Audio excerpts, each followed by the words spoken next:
shumën më të madhe të mjeteve që janë të dedikuara për investime kapitale, kryesisht komuniteti shqiptar i merr vazhdimisht për të bërë pakesat e ankesat që i kanë bërë punëtorët e arsimit që i marrin ata. Po, dhe do t'ju pyes zotëri Meri pak a shumë për këto problemet që ka patëm diskutuar herën në fundit në emision për një problem për ndriçimin publik në Llavian. Si qëndrojmë, është rregulluar ende atje apo si janë planet? Sepse kemi pasur prapë thirrje që ka probleme të njëjta, po.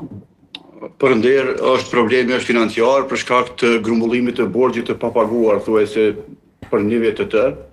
Ne kemi marrë shkresë edhe nga Keci, email zyrtar për një shumë përmbyti rreth 50.000 euro të papaguar deri më tani dhe kryesisht ndriçimi publik është që nuk janë paguar nga ana e institucionit dhe për këtë arsye natyrisht kur nuk bëhet pagesa ata dhe janë të detyruar edhe me shpiq. Po. Dhe duhet ju pyes pak zotëri Meri dhe sa i përket planifikimeve për menaxhimin e çemve ndacak aty në